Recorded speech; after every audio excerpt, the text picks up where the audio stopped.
E aí, monstrinhos, tudo bem? A gente hoje vai continuar nossa aula de História Antiga, essa última aula de História Antiga. Na passada a gente falava sobre Baixo Império e hoje a gente vai falar sobre cristianismo, que nasce no seio do Império Romano e que depois se desenvolve, tá? Então, a história do cristianismo, ela está marcada na história de Roma. O que vemos é um cristianismo que você vai ter que entender que na origem ele foi perseguido e proibido pelo mundo romano. O cristianismo primitivo, como a história às vezes o chama, é o cristianismo original, quando ele nasceu no seio do Império Romano lá no Oriente Médio.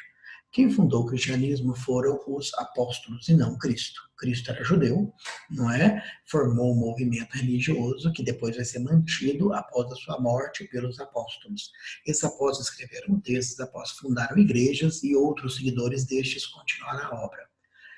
Esse cristianismo, ele pregava coisas como perdão, amor, tolerância e igualdade.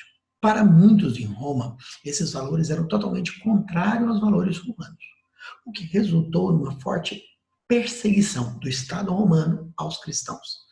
O regime cristão foi considerado ilegal para o mundo romano, algo importante de ser destacado. Lembremos, o mundo romano era extremamente tolerante. O mundo romano tolerava as características dos povos dominados, muitas vezes até absorvia parte dessas características. O cristianismo é uma exceção. O cristianismo foi perseguido pelos romanos, exatamente porque, na opinião dos romanos, do Estado romano, essas pregações de igualdade, tolerância, além de serem uma ameaça ao modo de vida romano, ainda também atraíam grupos que Roma tinha insegurança. A maior parte das pessoas no início atraídas pelo cristianismo eram pobres e ou escravos. Tá? Então você veja aí a questão da preocupação em garantir que o mundo romano não pudesse sofrer sublevações sociais. Em suma, o Estado romano confundiu o cristianismo como apenas um movimento religioso e acreditou que ele podia ser um movimento sociopolítico, e o que às vezes podia até acontecer mesmo. Tá? Para falar do cristianismo, então, vamos lembrar que a gente está dentro da história do Império. E o Império Romano é dividido entre Alto Império, do século I ao 3, né, o Anticristo ao 3 depois de Cristo, e Baixo Império, do 3 ao 5. Durante o Alto Império, entre o século I depois de Cristo e o século 3 depois de Cristo, o cristianismo, considerado ilegal, foi perseguido por Roma. Tá? As 4 fases do cristianismo com Roma. O primeiro é de perseguição.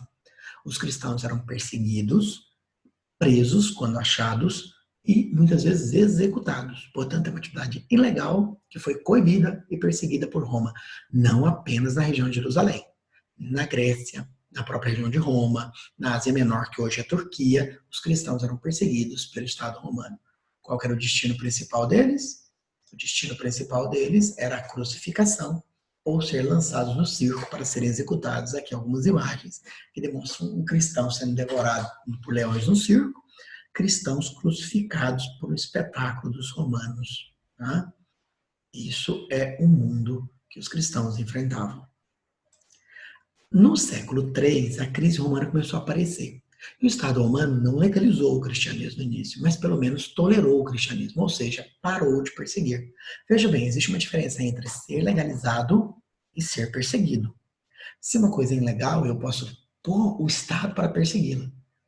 Uma outra coisa ilegal, o Estado vai fingir que não está vendo que ela existe. É o período da tolerância. Ele marca a passagem do século III para o IV. Tá?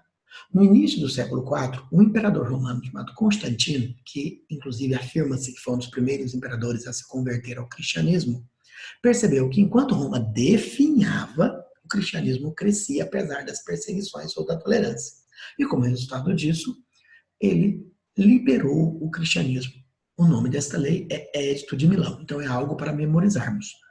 O cristianismo deixou de ser uma prática religiosa ilegal em Roma no ano de 313 d.C., documento assinado por Imperador Constantino, considerado o primeiro imperador cristão da história de Roma, e o nome deste documento é Edito de Milão.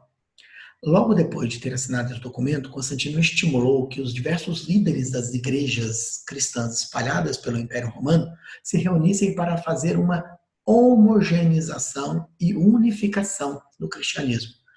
É um dos primeiros concílios. Concílio é a reunião dos líderes da igreja, mais tarde da igreja católica, que está nascendo nesse processo. O concílio de Niceia, que aconteceu na região da Turquia, vai ter que organizar a igreja.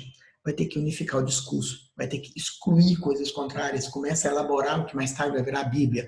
Este concílio é um de vários, foram 7 concílios na história do mundo romano, para que se elaborasse a igreja. Deste concílio, algumas coisas se destacaram. A mais importante foi o debate sobre quem é Cristo. Cristo era homem, Cristo era Deus. Entenda que esse debate é meio problemático por um detalhe. Se eu acredito no monoteísmo e digo que só existe um Deus e chamo Cristo de Filho de Deus, passa a ser 2. Como é que eu posso ser monoteísta e ter 2 deuses?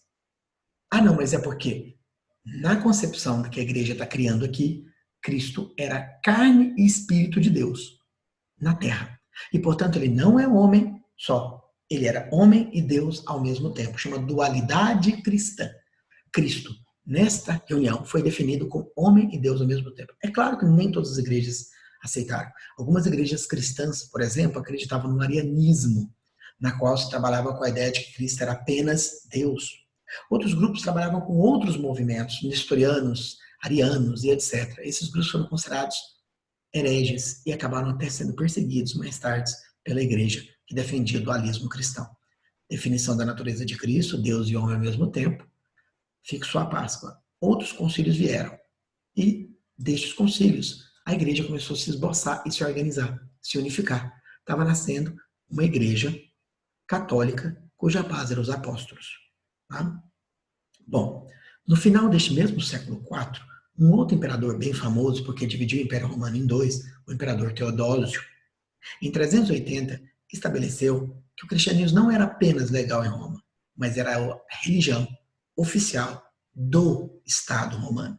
Portanto, a partir de agora, se você não é cristão, você não está seguindo a fé do Estado e será perseguido. Então, olha o loop da história.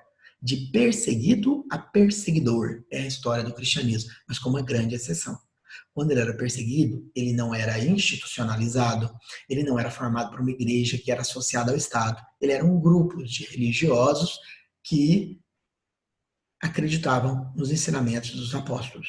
Agora não. Agora ele é uma instituição com um líder, com regras, que usa o Estado e se une ao Estado para perseguir quem discorda de ambos.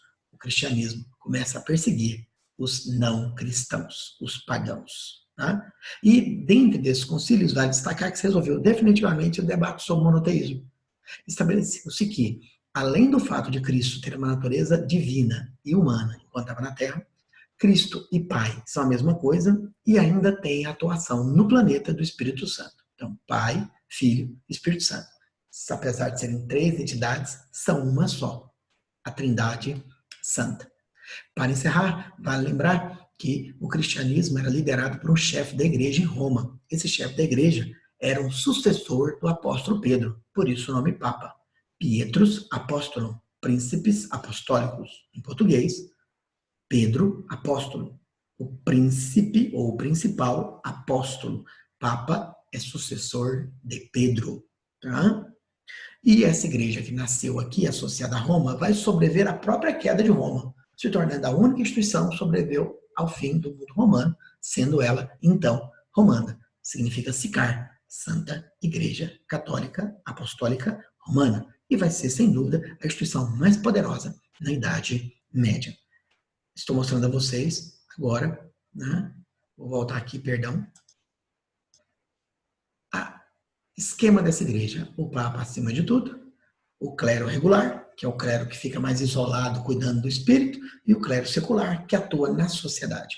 O clero secular tem padres, enquanto o clero regular tem monges. Tá? Esse segue no mosteiro, enquanto esse atua convertendo e pregando e cuidando da população. Tá? Veja que é dividida entre alto clero, que tem um poder maior administrativo, e baixo clero, que tem uma ação mais religiosa. Esta é a Igreja Católica Romana que dominará a Idade Média. Okay? Espero que vocês tenham entendido. A gente já está falando de Idade Média, que é a nossa próxima matéria. Bom trabalho e bons estudos.